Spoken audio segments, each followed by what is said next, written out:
अमीर ननद की गरीब भाभी। रीना एक मध्यम परिवार की लड़की थी, लेकिन उसकी भाभी शिवानी एक बड़े घर की बेटी। शिवानी की शादी अभिषेक से लव मैरिज थी। अरे भाभी, ये कितना अच्छा सूट पहना है आपने। काश ऐसा मैं भी पहन पाती। अरे क्यों नहीं रीना, वैसे भी तुम्हारा और मेरा नाम तो एक ही है, जब मन करे पहन लेना। भाभी, आपको आपके पापा ने कितने अच्छे कपड़े गहने दिए हैं। मैं उनकी इकलौती बेटी जो हूँ। बेटी तो मैं भी इकलौती हूँ, लेकिन क्या करे, पापा है नहीं, पता नहीं कैसे होगी मेरी शादी।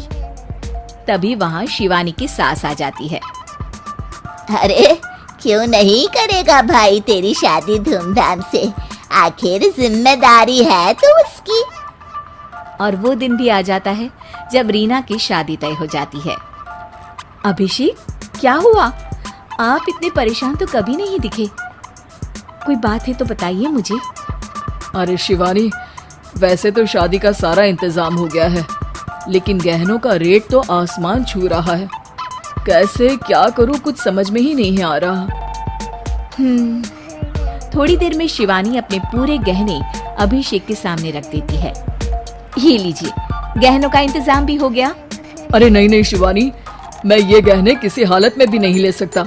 ये तुम्हारे पिता ने तुम्हें दिया था, और तुम हो कि। तभी वहाँ सास आ जाती है। अरे तो क्या हुआ, इसकी तो हो गई ना शादी, अब किसे दिखाने हैं इसने गहने। सास गहनों का डिब्बा शिवानी के हाथ से लेकर वहाँ से चली जाती है। रीना की शादी धूमधाम से होती है और अब वो बड़े घर की बहू बन जाती है। वहीं रीना की शादी के बाद शिवानी और अभिषेक उसकी शादी के कर्जों से डूब जाते हैं। मैं सोच रही हूँ नौकरी करनी शुरू कर दूँ, वैसे भी पढ़ी लिखी हूँ, आपकी थोड़ी मदद भी हो जाएगी। वैसे शिवानी, कुछ दिन कर लो तो अच्छा ही होगा, क्योंकि जरूरत भी है। अब शिवानी भी नौकरी करने लगती है और घर खर्चे में अभिषेक का हाथ बटाती है। एक दिन शिवानी, रीना का फोन आया था, कह रही थी कि आने वाले त्योहार में उसके ससुराल जाना है। ठीक है माँ। अरे ठीक तो है, लेकिन एक काम कर लेना, उसके सास ससुर से लेकर पूरे खानदान के कपड़े मिठाइयाँ सब ले आना, और हो सके तो रीना के लिए छोटे से कान में पहनने के बूंदे भी। और क्या है ना, शादी में उसे सारी बड़ी बड़ी कान की ज्वेलरी दी थी, घर में पहनने के लिए तो उसके पास कुछ भी नहीं है। शिवानी सोच में पड़ जाती है कि वो क्या करे, क्योंकि कर्जों और घर के खर्चों के बाद तो पैसे बचते ही नहीं थे। शिवानी फिर अपने पिता को फोन करती है और उनसे पैसे मांगती है। देखो शिवानी, मैंने तुम्हें शादी के वक्त ही मना किया था कि ऐसे घर में शादी करनी ही नहीं चाहिए। अरे अभिषेक को शर्म आनी चाहिए जो ससुराल से पैसे मंगवा रहा है। शिवानी को पिता की बात पर गुस्सा आ जाता है। आप मेरे पिताजी हैं और मैं परेशान थी, इसलिए आपसे मदद की उम्मीद की पापा।